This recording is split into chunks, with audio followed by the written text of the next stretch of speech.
these extensions will be the same thing. They will register a set of capabilities like, hey, my app can do the following things. It can get campaign data. It can get list data, right? And so they will register with us a set of tools. We will know about those tools and we will know what their capabilities are. And then we're invoking those tools at the right point in time. We're going to then hand them a bunch of context, fill out like, hey, okay, like this tool that does, that gets campaign data, takes the following inputs. We will take the merchant query, parse it, and then call the right capability, the right tool on the app developer side, which is a hosted extension, which then subsequently calls into their app backend.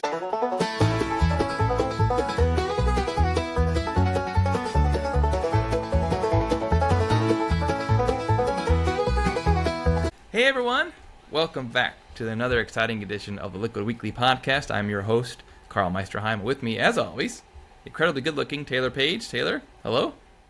Carl, hello. Thank you. Not looking too shabby yourself, sir. Thank you. Your camera looks so much better today. We talked about, I don't know if it's your lighting or whatever it is, but you're looking good. It is the dim winter light of Ohio here in December filtering through my window. It's perfect for this sort of thing, but nothing else. Now, normally you and I spend a lot of time talking about nonsense, but today we're going to jump right into it because you may have noticed right next to you, we have a special guest with us today, Eytan, VP of Product at Shopify, overseeing the platform stuff currently, has some really exciting news to share with us about Winter Edition. So, Eytan, welcome to the show, and thanks so much for joining us. Yeah, thanks for having me, guys. Great to be back. Awesome. Yeah. Very excited. And you've even got the jacket and everything? Yeah. I've got the jacket. This is, for those that recognize, this is the Built for Shopify jacket we gave out to a bunch of award winners at Editions.dev this past summer. I love it. It's a great jacket, too. Like, it looks good and it works well. It's getting a little bit light for, like, winter, but it's like a great fall jacket. Right. Nice. Does it have any inside pockets? Or is it just side pockets? No inside pockets. Okay. Now, Taylor, didn't I see you on stage at the Editions? Yes, I snuck on. Yeah, it was a whole ordeal. So had to be escorted off by Liam and stuff. So it was a thing. Congratulations again. Thanks. Awesome. So, Eytan, you've been busy. And I was really excited when you made that announcement on LinkedIn, what was it, a month or two ago, about your renewed focus there on all things kind of platform development experience, right? Mm-hmm. And being developers, we were very excited because we know what great work you do. So what can you tell us about what you've been doing and what you've got that's new and upcoming to share? Yeah, we've been up to a lot. Big things we've been working on over the last 6 months that folks are going to see in the edition, or that folks have seen in the edition, are continued focus on just making, like, really rewiring the entire platform to be AI ready and AI native. We've made significant strides there, so it's a big thing.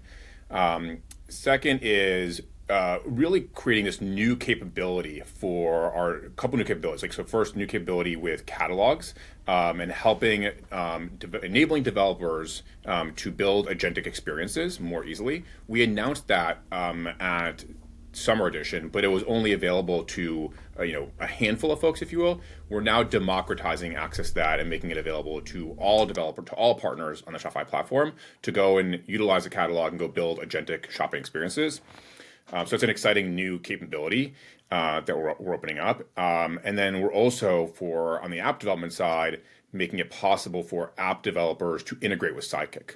And so if you think about apps today, there's a lot of different ways apps can integrate. But one thing that has not been available until basically now is the ability to say, hey, merchants are asking questions in Sidekick, and we now have a capability that will enable them to basically surface their app information and app experience in Sidekick. And then lastly, we've got some boring stuff, which we should get time to talk about. Just making the platform better, kind of day in, day out, making it easier to use, and things along that dimension. Wow, you just fire hose us all with this great stuff. So much there. Let's unpack some of that. So let's do it. Let's unpack it. Taylor, where do you want to start? I know you love this stuff. There's a lot of stuff I was like, I muted myself because I was doing a lot of Yeah. like kind of thing or whatever. So I don't know that that's helpful. So I don't know. Like, so obviously, like the AI native like dev platform is obviously super interesting. Like everybody is using AI extensively. Not just folks at Shopify, right? Like y'all are famously really leveraging AI to the hilt, I feel like, and so, but the rest of us are too, and obviously, like, it's very helpful. So I don't know if you want to talk about that. There's a lot of new stuff with the dev platform now that will make it a little bit better. There was a handful of things.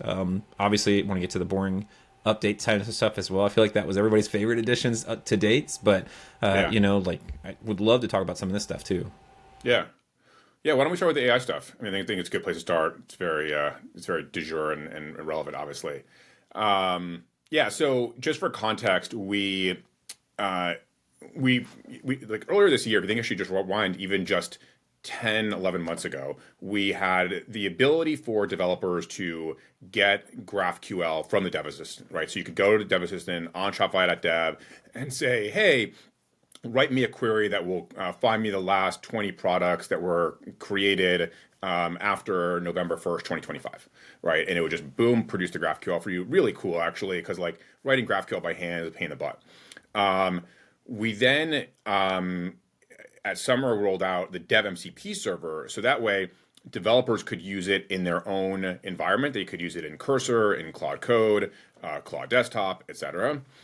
We also added functions. And so what that meant is if you were writing a function and you're like, okay, I want to write a payment customization function that will say hide a certain payment method, maybe cash on delivery, if the price is over $500, again, the Dev Assistant and the Dev MCP server could produce that code for you. And that what's changed now, what's available now, is that the Dev MCP server and the Dev Assistant cover the entirety of the platform, right? So what that means is I could go in and say, hey, let's imagine that we wanted to work together on a checkout UI extension that provided maybe like a guaranteed low price and free shipping sort of banner on the experience.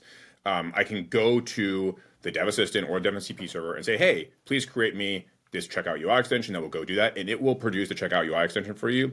Inside of Cursor, it is doing all of the work to generate the extension, write all the code, use all of our most recent Polaris components that just went GA in early October.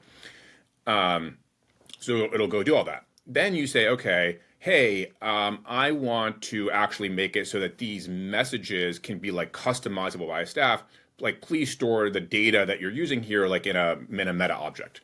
It'll go and modify your TOML, automatically update to go use declarative meta fields, meta objects, and have that storage. You could then say, okay, well, I would like to have a app home, right? Like an embedded app experience where I can go and modify those meta objects. Once again, it'll use all the latest Polaris components and produce for you a fully functioning app home. I see your eyes, but I've done this for myself, and it will all work. This all sounds amazing. It sounds like I can actually be an app dev now. So that's incredible. And just the fact that it's going to work with storefront, like the web components and everything too. Like you can basically build the whole thing out, and it's just going to rock it. Yeah. Sounds to me like he just offered to do a live demo, but I'm not going to call you out on that. You know how those always go, but that is incredible. How is the accuracy of those things? I know in the past when I've tried using the Shopify MCP server to get up-to-date documentation, I have been led astray sometimes with API endpoints that don't actually exist, things like that. How have you guys sort of upped the accuracy of the results you're getting? Yeah, I mean, the accuracy is really good. It's frighteningly good. Like obviously, look, you're going to be there's a human in the loop who's going to go and look at it and say, okay, is this actually doing what it's supposed to do? But there's two key reasons, or I think a few reasons why accuracy is getting really good. First off is that the models are just getting better and better, right? So just the base frontier models from OpenAI and Anthropic are getting better and better. That's one. Two, is that the MCP server has a validation phase. So it is able to basically have a validation tool where Cursor will go and send that code into the validation to go and check it. And we can actually see, is this code going to work? And then the last thing is we're doing a tremendous number of evaluations on real world use cases, right? So we have a good sense out of the gate of like, okay, just from an eval perspective, how well is it working? So, I mean, look, it's still going to make mistakes. There are still going to be hallucinations, but in my experience, where we are now versus where we were, say, Jan 1 is just it literally feels night and day. Yeah, and with the dev assistant too, like the one thing I love about working with that when you are like you're on the dev docs and you're trying to get some of this back and forth and what have you, is everything like links to like documentation as well. So like as far as like the hallucinations and stuff, you can kind of go in and check and figure out, okay, like is this actually what I want, or do I need to like drill down further? And so we can kind of expect more of the same there, right? Like it's kind of like cite your sources kind of type situation. Yes. Yep. 100%. Yeah. Exactly right, Taylor. So when you're using Dev Assistant, it's going to continue to cite resources. It'll tell you like, hey, this is where I pulled from. Go see whatever cart transform function if that's what was there. Go see the reference for more details, and you can go and easily look at it. Now, and this might be, hopefully I'm not like jumping ahead to like a boring addition update thing, because I think it was really cool. It's very handy or what have you. But like now, I love that y'all have made it to where all dev docs you can just add like .md to the URL, and it's like a markdown doc for me, and that also makes it easier. Like that's the URL I'm giving to AI too, and I'm specifically saying like, hey, look at this or whatever kind of type thing. I'm giving it the markdown URL. Yep. So is that something that has helped as far as like improving the accuracy, or did you guys do that specifically for that, or was that just like a hey, we should do this because we know it's gonna be good? Yeah, it was mostly the latter. Like we did it because we knew it'd be useful for a ton of use cases, and it allows people to kind of take a doc, like exactly like you're describing, a doc or a set of docs, go feed it as context into an LLM, and say, hey, like I want to go really deep on like discount functions. Okay, great. I'm feeding it all the context on discount functions, and I can go and like roll my own LLM basically, and even have like a whole bunch of like prompting that is there. So we did it for that reason, because it just allows people to go really deep and have access to the content in a really structured way. Yeah.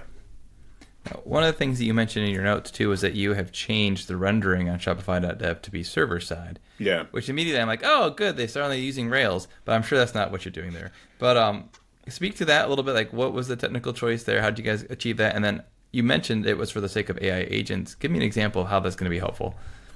Yeah, there were a lot of motivations for it. So the change we made is that Shopify.dev is basically fully server-side rendered. There are obviously parts of interaction, and obviously we're using like some JavaScript for that. But if you go and like the .md is a good example of like the server-side rendered where you can just get the full content. There were two motivations for it. I think one is we wanted the data on Shopify.dev to be readily available to all crawlers and everybody have easy access to it. And when you're not server-side rendered and everything is happening on the client side, the crawler that may or may not be executing all of your client-side stuff doesn't see the full content. So that was important just to kind of fix that. But the other thing also was around performance and experience. I think we kind of learned, we were like, hey, so we do have interactive experiences, right? So I don't know if you guys have seen on Shopify.dev, we have a 2-column tutorial that walks you through step by step and has this like interaction where it highlights the code blocks. It's really an awesome experience. Yes, it's really good. And we want to continue doing that, but we just realized that hey, we can get all of this experience while still providing a just faster out of the box experience on the vast majority of the site. And so those are two motivations. One is just make the site accessible to all crawlers, and then really push on performance and make the docs load super fast. I like it. I've been a big proponent of server-side rendering for many years, so that's exciting to see that. Is it Rails? No. Okay. Say it's Remix, checking. Isn't it? Yes. So how does that work then for, I don't know as much like from Remix on that side of things or what have you, but like was that a pretty significant lift for everything to move server-side rendered for that and make that capable? It was a decent amount, like a decent chunk of work. But I mean, basically, you can just think about it. Like at the core, like going back to .md is like we basically are generating a .md file behind the scenes, and that is what is being sent down, like what's getting used. And so yeah, it's yeah. Gotcha. So Carl can cry a little bit about the fact that it's not Rails, and that's okay. It's Christmas. So, maybe for Christmas they did it for me, Christmas. But that's okay. One more question about this area before we get too far or move on. You mentioned part of the goal in doing all this was so that developers could ask questions in natural language and receive validated code. And I know you guys work a lot with Cursor. Is there an interface that's in Shopify.dev right now for them to do that primarily, or are you envisioning people doing this through tools like Cursor and using the MCP server? So the tool in Shopify.dev is the dev assistant. So it's the assistant that is actually now got like top billing, is on Shopify.dev, and it's leveraging like behind the scenes. It's the same technology stack that it's leveraging. So it's I think it just depends on your use case, and also depends on where you're at in the cycle, right? Like maybe like look, if you're a developer who is already building a lot of Shopify apps, like too super accustomed to it, you're probably using the dev MCP server in Cursor or Claude, or Cloud Code.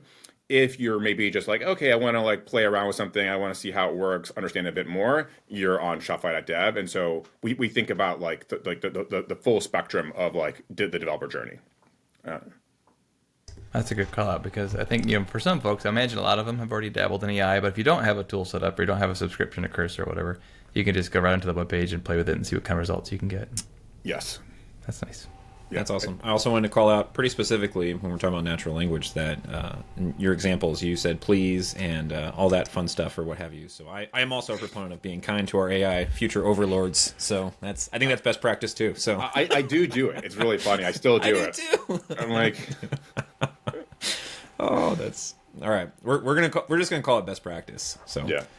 But so dev platform is continuing to get even better and better, and using the tools that we're all already using and making that more accessible. Yeah. So I'm pretty excited about all of that stuff. I think we've covered that part pretty robustly, at least initially. The catalog is something I think that would be really interesting to talk about too, because like you mentioned as well, this was kind of gated or more. We started off with a smaller use case group, so that way we can flesh this out and make this a little bit better. And now this is going to be available to everybody. So I don't know if you want to talk a little bit about this more, because I think that's the thing. I think when you were talking about catalogs, because my mind, being newer to this part of it, I'm immediately going to like B2B, right? Because like we've got Shopify B2B, we've got catalogs and stuff that we have to consider. But this is a totally different thing that we're talking about. Different catalog. So, right. Yeah. And so I don't know if we want to like really like define this too first, and then talk about like how that's being made accessible to everybody. Yeah. Yeah, no, it's a great call. Right. So in this context, when we talk about Shopify catalog, we're talking about the full catalog of products across all the merchant base. So millions of merchants across the world. We're talking about a catalog that is normalized, has a bunch of rich metadata on it about all the products that exist. So actually, it's a product catalog, right, of all the products across, again, our millions of merchants. And it's searchable, right? And like really high quality search experience that can be used by a variety of different, like in a variety of different circumstances. But that's kind of the definition. So I'm glad you called that out, Taylor, to help kind of level set in terms of what we're talking about here. Perfect. Yeah. So, and as far as, we're making this now more available where developers we can build on top of this, right? Like on behalf of people or what have you. How are we, if I'm working with a shop or what have you kind of type thing, what can I do to help them improve, right? Like, because if that's the idea of, we're trying to provide these like richer experiences for customers searching for specific products, but making that more accessible via the catalog. How am I, like, as someone who works with merchants, how do I make sure that their products are the ones that are getting found, right? Like that's the idea. Yeah. I mean, I think there's so again, this is a product catalog of all the products across our millions of merchants.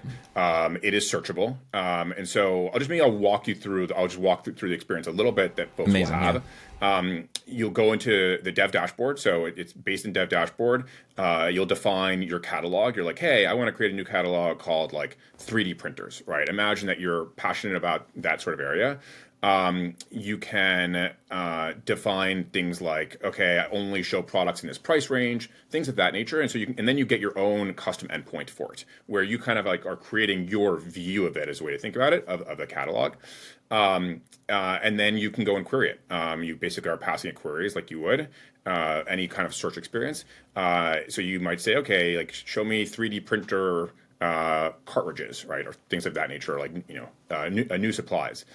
And in terms of like so that's kind of the developer experience side. In terms of use cases, we think of a variety of use cases. So one could be where you're like, hey, I'm a hobbyist developer, and I want to go and create a shopping experience across a myriad of merchants that will help showcase a whole bunch of merchants who are doing things in 3D printing because I'm passionate about it and I want to go showcase that to the world. That's an experience, right? That you can imagine. It could also be people who are creating like other verticalized agentic shopping experiences, right? I think that like there is a new frontier of experiences that are now going to be possible, which were not, right? Like, hey, I'm doing a niche thing in some area of commerce where I want to help people find something. So is another possibility. In terms of merchants, like you can imagine, again, depending on the scale and scope of the merchant, like if you have a merchant that has many shops, right, this is now the possibility to go query over those many shops and provide an aggregated experience, right? Something that would have been, very hard, borderline impossible to do before. So there'll be a way to go do that and say, okay, only show me results from the following shops, and it can go and do that. Wow, that's awesome. Very cool that it can do something like that, drilled down even as well. And this is this tied to as well to how like shop minis are working as well, like from the catalog experience? Shop minis is a kind of a different beast. Okay. Shop minis is more about like helping, like enabling developers to create engaging experiences inside of the shop app. This is more kind of like search and agentic shopping, right? So Gotcha. Okay. Yeah. Awesome. Very cool. So if they're able to search and find products across all merchants or a subset of merchants, however you define your search, right? What sort of utility will they get out of that other than just being able to see that information? Like, is there an ability to actually purchase those products in an aggregate form, or is like that's the part it's a little fuzzy to me? Yeah. So So catalog, the search obviously is one big piece of it, and then there is the possibility to connect that to shopping with Checkout Kit, right? So we have the ability to go, which also is something that is like we talked about and is out there in our agentic shopping area, where you can basically build, you can connect it to that merchant's checkout, just connect it up to the merchant's checkout experience. So you may be asking, hey, can I take cross merchant and in aggregate purchase an entire cart of cross merchant stuff? Answer to that is not yet. Okay, I was designing my own future meta store in my Yeah. head where I wouldn't actually own any product, but just Yeah. it's probably good you can't do that. Yeah. Interesting. But he said not yet. So Yeah, it's it's not yet. Not yet. something we're thinking about at least, huh? It's like dropshipping 2.0. Yeah, right? To some degree. Very awesome.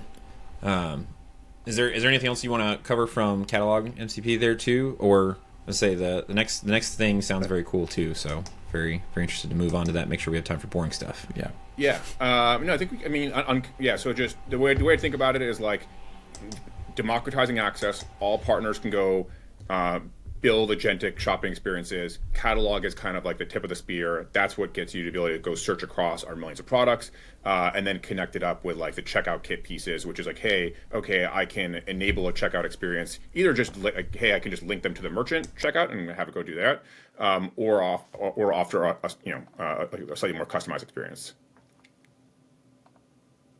Nice, very cool. So the next thing that we were talking about, AI app intents for Sidekick. This sounds super cool. I'm reading this and getting kind of excited about it. I'm not even an app dev when I'm in the store, right? Like or whatever. But this sounds really cool. Just reading some of the notes. So do you want to talk about that a little bit? Like, I mean, we all know Sidekick is getting very helpful, very good. I use it a lot for a lot of different things on shops, and I know merchants are starting to adopt it as well, just because it can be super helpful with a lot of different things. But now we're kind of extending that. We had a previous changelog update where Sidekick could actually recommend apps right now when you have, merchant explains a use case, and then it's like, hey, like try this app out. But now we have something a little bit more kind of pushing the ball further down the road there. You want to talk about that? Yeah, for sure. I'm excited about this. Yeah. So, just kind of like thinking about it, like kind of, we've been doing two big things over the last, say, 24 months, and this is the convergence of those two things, right? So obviously we've been making the app platform more robust, more capable, enabling apps to land in more places, right? So when I say that, I mean like checkout UI extensions, which have been around for a while now, POS UI extensions, admin extensions. So enabling apps to integrate seamlessly with merchant workflows. That's really been the way that we think about it, is like, hey, the app, the embedded app home is important, but what's even more important in some ways is like the app can meet buyers and merchants where they are in their workflows. So that's been like a steady stream of things that we've released to make that possible. Flow extensions like triggers and actions is another one. Simultaneously, we've been building Sidekick. And Sidekick is basically, as the name implies, it's an assistant for merchants to help them find information about their shop, to help them understand what's going on in their business. And there's a whole bunch of use cases that Sidekick is great at, answering questions about like shop metrics, shop performance, helping run queries, all things of that nature. And so today we're really bringing those two things together. We're bringing together extensions and Sidekick. And what that means is, as an app developer, I will be able to have my app surface in Sidekick at the right moments. So let's take a real use case, because that'll maybe ground it like a little more concretely. Let's imagine that I'm building an email app, right? Like or some sort of marketing app where I do email campaigns and things of that nature, right?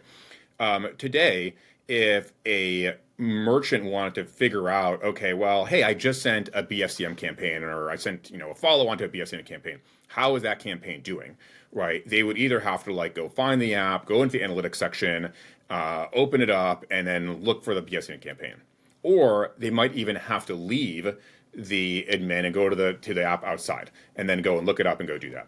And so what we're enabling apps to do now is help bring merchants that information directly inside of Sidekick. So you can imagine, merchant goes and queries, says, hey, I recently ran a campaign using Seguno or Klaviyo. Tell me the stats on my BFCM campaign. And then Sidekick will basically call out to the app, which has built an extension, and provide it to Shopify. And we will call out to the app and get that information from them. And then return it back to the merchant directly inside of Sidekick. Yeah, and I think your face, Taylor, kind of says it all. Like it's pretty cool, because that's wild. It enables merchants to really stay in flow, to have the context right there, and just removes a ton of friction from their experience. That's fantastic. That especially when merchants, like you're talking about too, like they're trying to click around and find stuff or what have you, and different things, and they're having to jump into different like UIs or whatever. If they can just interact with what they're already interacting with, they're asking those questions already. Merchants are finding it really useful to do things like building reports, or like you said, answering questions about metrics and things like that. And now that being accessible for apps too is huge. Yeah. So I have questions. How does this work on a technical level? Because you're going from a natural language query in Sidekick to somehow reaching out to an app and retrieving information. And normally you would think it's just like an API or extension. Like, how do you do that translation between the two and get formatted data out?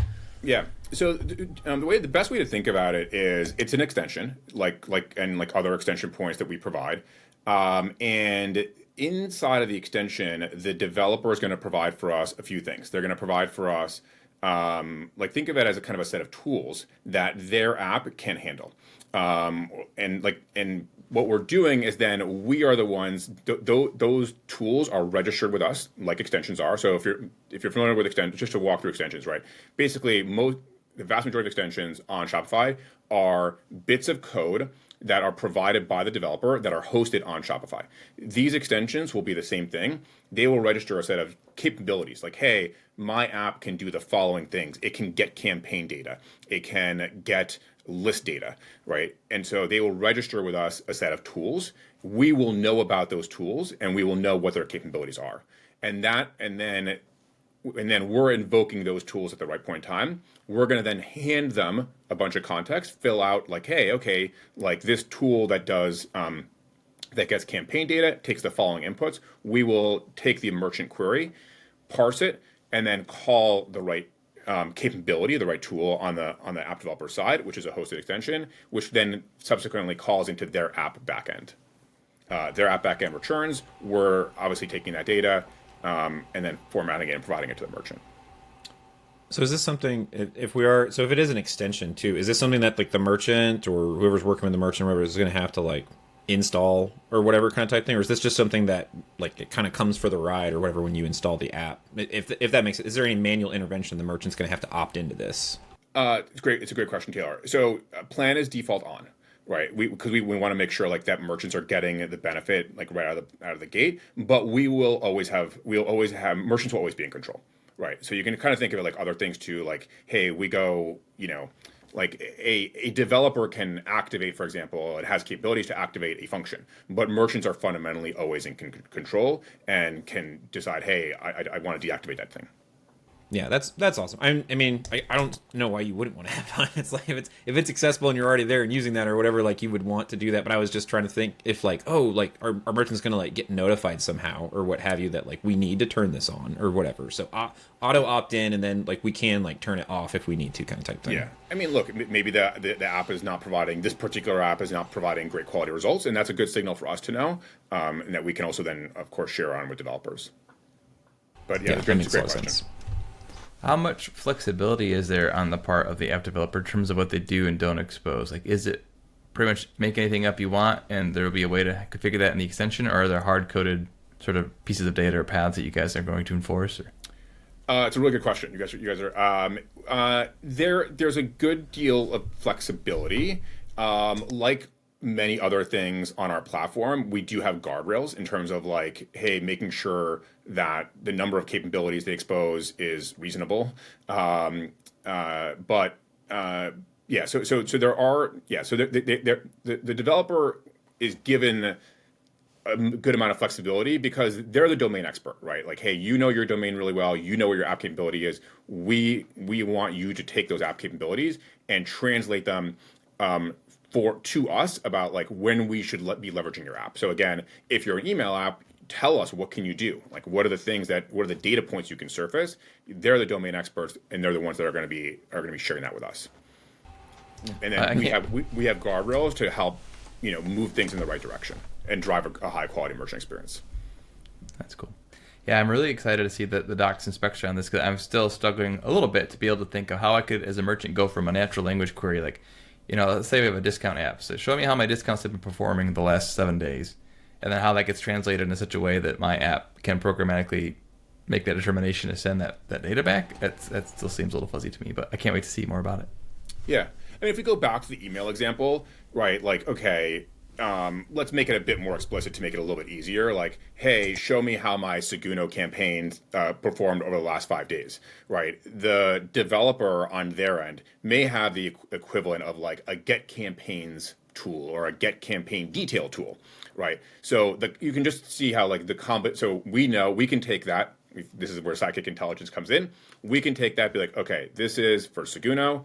This is I just signed them up to go build this. Apparently, the merchant wants to know about campaigns. Oh, interesting. We see a tool here that is clearly relevant, and we believe can answer the question. We then again, those are registered on our end. We know about those statically inside of Shopify. We make a call to that effectively extension point and say, hey, we need the campaign details on the recent campaigns, and then it's coming back and provide that data back to us. Well, and at least initially too, is this kind of rolling out for like this is going to be available to like all apps, like Surfaces or whatever kind of type thing? Is this going to only be like specific kinds of apps, or what does that look like? It's going to be fairly broad. It's in preview right now, so we're sharing all the docs, we're sharing all the information on it. But no, our goal is to have it work across the developer ecosystem, right? So you can imagine like there's just a myriad of use cases where this is beneficial, right? Like in terms of getting data, right? So from an app. As an app developer, will I have any kind of feedback or insight into how that process is happening? For example, is there a way for the merchant to indicate like that response was not helpful? Will there be a way for me to see logs about what the natural language query was and how you guys translated that into API calls to my app? That sort of information that might be helpful to improve the experience. Really good question. Again, not yet is the answer. I think so. This is an area though that we definitely are going to look to explore in 2026, which is today. Actually, I think we could do a better job in general of surfacing information on like extensions, right? So like whether it's like these extensions that we're talking about with Sidekick or checkout UI extensions, POS UI extensions. I think there's definitely data that we can work to give developers. And so that's something that we'll be working on over the course of 2026. That's very cool. I can't wait to try it. It's lots of cool things. Yeah. Yeah, this one I think that one's gonna be very exciting. Yeah, for sure. It's good fun. Yeah. How are you guys? Sorry, go ahead. I was just gonna say, are you planning on doing a lot of merchant education around this too? Like, I'm wondering, we're going to be really excited about it and want to do lots of cool things, but if merchants don't know how to take advantage of it, obviously it won't matter. So. Yeah, I mean, I think, yes, like for sure. I mean, yeah, I mean, like we do little bits of merchant education even today in Sidekick where we kind of like give them little hints and ideas about things that they can ask Sidekick. So we'll do that. I think what's been really cool to see, though, is as Sidekick has gotten more and more capable, and this kind of probably our own behavior, right? People just ask it more and more things. So actually at the top, we were talking about app discovery in Sidekick, right? How we rolled out earlier this year the ability for merchants to find apps that for their business needs inside of Sidekick. And it is unbelievable how, like, literally from the time we introduced that to now, like, it just, the number of merchants that are using that and bumping into it and getting helpful suggestions and even installing apps based on that. So it's both. I think it's like we will educate merchants for sure, but also I think as Sidekick gets more and more capable, merchants will just ask more and more of it. Yeah. Okay, last question, I promise about this, but yeah, will there be some kind of indication in app stores that say this app is sort of Sidekick enhanced? Is that going to be any kind of call out or? Yeah, good. Yeah, I mean, we do that in general. Like in general, we like there's a section on the app detail page where we say like app works with, and so we'll have that here too, where it's like a call out of like, hey, you know, like today we'll say like, hey, this app is embedded, this app works with checkout, this app works with POS. We do those sort of things today. Whether or not, like, I mean, how, yeah. So merchants will have the visibility to know that when on the app detail page. Nice.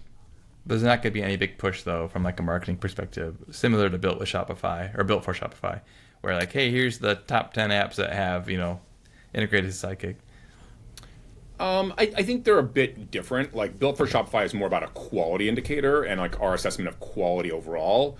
There are lots of apps that use a checkout UI extensions or POS extensions. Some of them are built for Shopify, some of them are not. So I think they're just like a little bit different things. Yeah. So for now they'll be different. We'll see where it goes. I mean, I think Carl's basically asking if he's going to get a Sidekick jacket. I think he's looking at the Built for Shopify jacket, and he's trying to figure out how he can get a Sidekick jacket. That's what's happening here. So. But I think a big part of this, like I mentioned, we're in preview, is we want to learn, right? Like we want to hear from, you guys are asking awesome questions. We want to learn from the community, see where this is going to work well, see where it's not going to work well, and then obviously iterate. I just think, you know, with as many apps as there are on the app store right now, every developer is looking for ways to stand out. And so if this was one of those, people might want to clue on that. But it sounds like maybe it won't be that substantial. It still sounds really cool. No, I think it's super important. BFS though is it's BFS is a big deal. It's top shelf, yeah. And we and so we're keeping that like its own thing. Yeah, and I think people will, like, especially like you said, even like the works with, like if it's a works with Sidekick or however you like call that out or whatever, like people will look at that and that's like an indicator still for, oh, okay, great. Or even if it gets its own filter or something like that in the future or whatever kind of type thing, I think people who value Sidekick and use Sidekick heavily will be looking for that when they're downloading apps. So exactly. That makes sense. That's exactly right. Yeah. Wow. So we've touched on some big areas. We talked about what AI native dev platform, the MCP catalog, the app intents.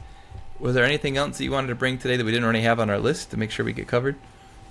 Yeah. So those are big things. I think there's a bunch of more boring stuff. Nice. Everybody loved the boring edition. I think there's a bunch of things we've done just to make the platform incrementally better all the time. Yeah, I'd love to talk about the boring stuff I had an awesome segue until Carl jumped in there about talking about the exciting stuff and moving on to the boring. But let's do it, man. Let's dig into the boring. Yeah. So one area that we've not talked about as much, where we made a lot of improvements on, is bulk operations. So bulk operations is, which is like, hey, like let's just ground it again in real use cases. Like, hey, imagine you're working with a merchant and a new merchant, and you are finding yourself like having to like import and export data on a regular basis to get things working, right? And you're talking about a shop that has tens of thousands of products, or tens of thousands of customers, maybe they're existing customers. All depends on the use case. The go-to tool for that typically is bulk operations. And what we found was there were a lot of things we could do to make our bulk operations better. And so this edition we did just that. Nice. I'm very excited about that. Bulk operations are very helpful for a whole myriad of use cases. So, really Also, interested. Sounds like a good name for a band too. Bulk operations. Bulk ops. Yeah. Yeah. Do we want to go into any detail on those? I would love to please go into do. detail on that. Okay, cool. Yeah, so let's talk about what we did to improve bulk operations. So a few things. One is we expanded it so that bulk operations can work across every mutation. So the way, so before, bulk operations only worked across a subset of the main GraphQL. Now it's working across all of it. And so that was a really nice thing. So basically the way bulk operations works is you're providing us a set of calls to go and do in a JSON-L file, and then we're going off, parsing that file, and then executing those things. So before, like I said, only a subset of mutations were available. Now we've opened up the platform to everything. Another key thing that we changed is, let's go actually back to our email example, right? And let's say that to do an email blast, you want to get a bunch of customer information and some other piece of information as well. And so to do this, you might have to go and run two bulk operations on two different queries you want to run, and then you're going to amalgamate the results, bring those back together, and then do your send out to customers. The challenge is that today you can only run one bulk operation per API client per shop at a time, right? So you could not run those two things simultaneously. So we've now made it possible to run up to 5 operations per API per shop at a time.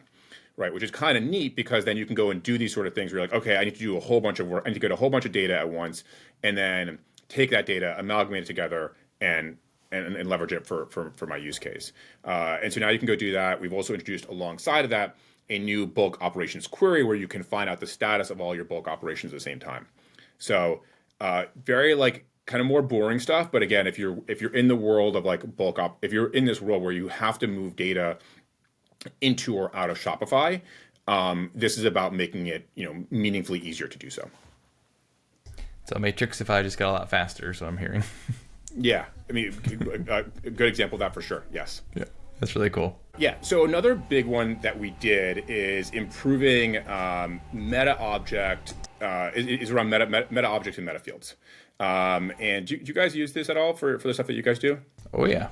Big time. Yes. Okay, cool. So let's dive in.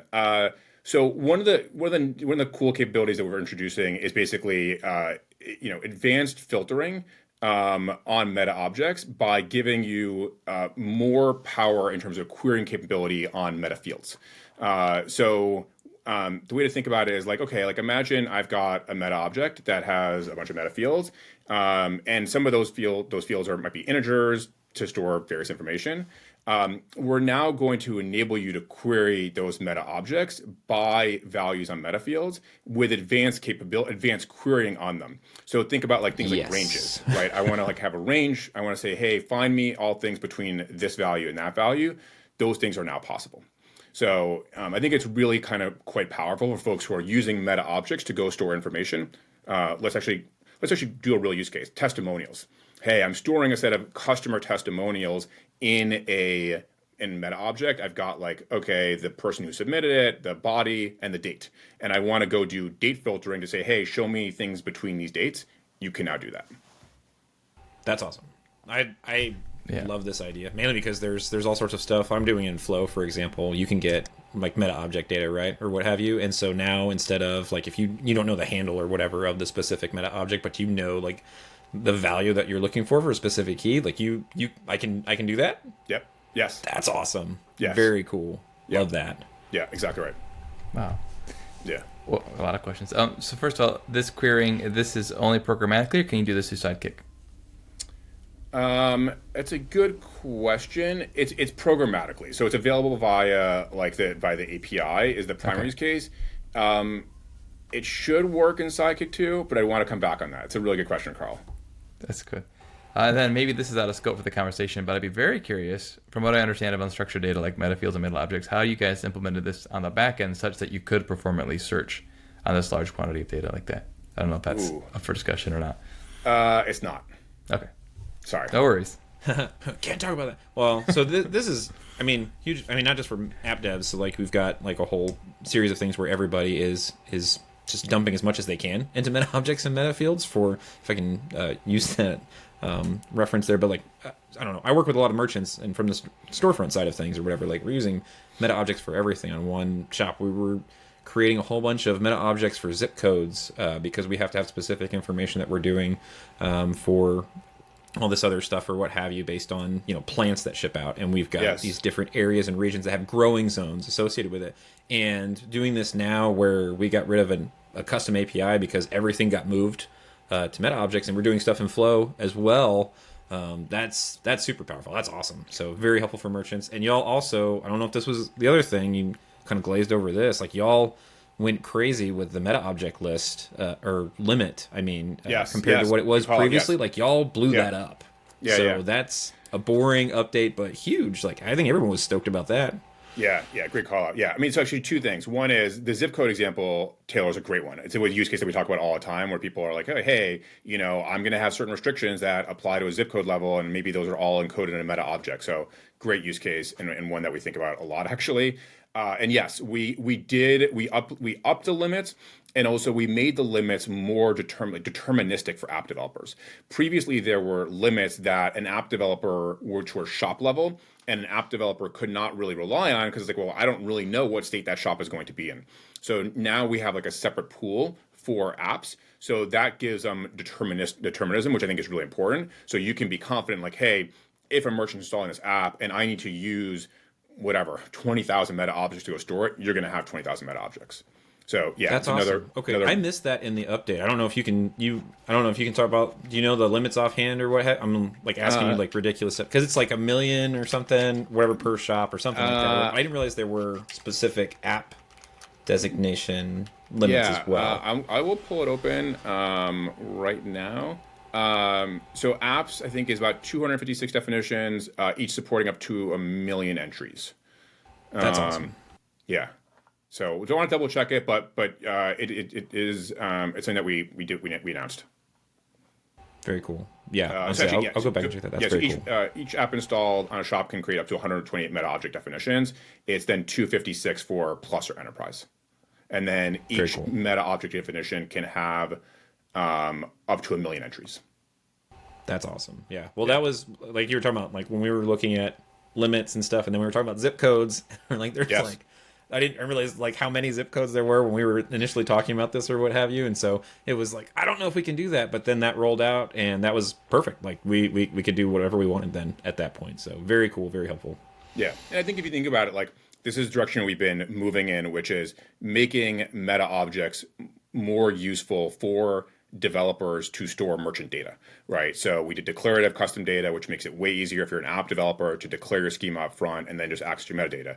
We then increase the limits, which again makes it so when you're using meta objects, you don't have to worry about like, okay, am I going to start bumping into these, which was very much an issue before. And now the querying capabilities, right? Another kind of like quote unquote boring update, but like really powerful when you want to go search across meta fields. Search across meta objects. Yeah, huge for sure. Like I said, immediately helpful for me because I have plenty of use cases where I don't always know the handle or whatever, but I know the value that I'm trying to get. So that's awesome. We're using that on so Shop.dev Alliance. We use like all the members are in meta objects or whatever, but like if you get a certain point, if you're looping something in Flow, you're kind of stuck, right? Like if you have to get to that point, if I know the value though, I don't have to worry about that. So that's gonna be huge. I've got tons of use cases already that I'm very excited about for that. That's awesome. Yeah, I'm stoked too. That's going to be a great update. Cool. I just think sometimes, people complain, or maybe it's just me, about how complicated it can be sometimes to start developing the Shopify ecosystem because there's just so much, right? But I think back to how it was when I first started doing this seriously 7 or 8, 9 years ago. Like, it's so much better. Like, I'll take the complexity, because all these things are just amazing compared to what we used to have. The way you pass data around and stuff, it's crazy. So it's good. That's a good plug to come back to the top though, which is like, I do agree. Look, anytime you add a lot of capability, there's just more. There's more you can do. There's more stuff. I think though the Dev Assistant, Dev MCP server, I think just make it so that like, hey, I want to go and help me go and create a meta object to store testimonials and show me how to go create over those testimonials. It will be able to do that for you, right? So just the ability to get started so much faster on those use cases, which 24 months ago would have been like, it would have been harder. Like it just would have been way harder. And so I think that these sort of things now, if you've got an idea, become way easier. Yeah, I'm super excited. Thanks for sharing all that. Is there anything else in the boring category? I think we covered two of the really big ones. Bulk ops talked about, all the capabilities of throughput there, making it more useful for people that are doing import export type use cases. And then we talked about, I think, meta objects and like all the changes we made over like just the last 6 months to make it like really a power tool that developers can use to store merchant data. Those are, I'd say, like two really big ones. Awesome. Well, that's great. Now, see, Taylor, this is what it's like listening to you do the changelog. It is boring, but it's also very exciting at the same time. So I just give you a hard time about it for no reason. I was going to say, I will listen to Eytan talk about boring stuff all day. That's fine with me. So that's amazing. Yeah. Well, Eytan, I guess as we look towards the end here, is there anything you want to make sure to pass on to developers that are hearing this news for the first time? Something you really want to make sure they try out? Just what if you could talk to another developer about this? What would you say to them? Yeah, like, I mean, I think it's hard to pick one thing. So I'll take two. The first is really looking forward to seeing how folks use the new capabilities of catalog and building new agentic experiences. I think it's an entirely new thing that we're offering, and really just excited to see how people utilize that. Whether just for like, again, kind of verticalized shopping experiences or to help merchants that might want to do like cross shop sort of use cases.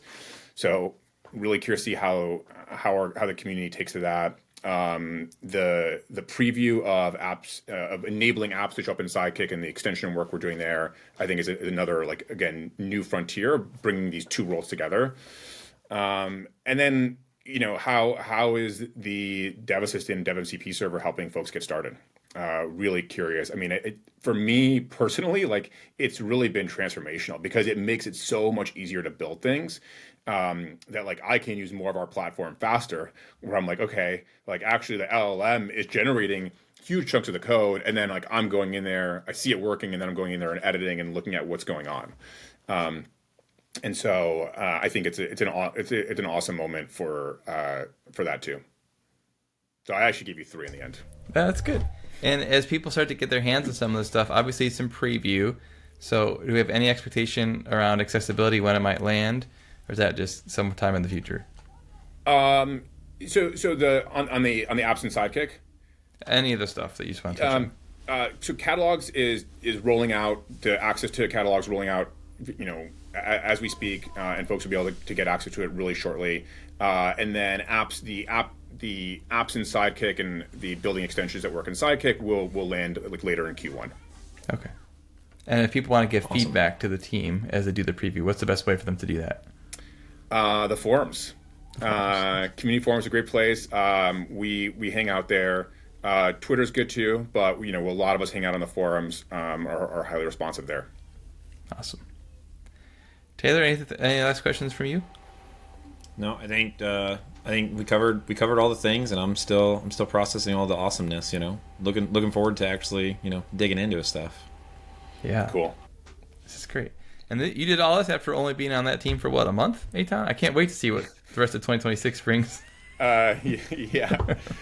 So to be clear, I was working on, I've been working on developer platform for 5 years, and now working on a slightly bigger role, doing more parts of it. But yeah, we've been working on this stuff for a bit. Yeah. Well, it's exciting to see the progress. So. Thanks, Carl. Yep. Well, everyone, you've done it. You wasted another perfectly good hour listening to the Liquid Weekly podcast. This time it really was an hour, not an hour and a half.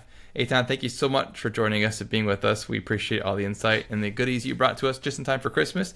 And we will talk to you again soon, hopefully. Yeah, for sure. Awesome. Thanks, Carl. Thanks, Taylor. Always been a ton of fun, and looking forward to doing it again. Yep. All right. Thank you.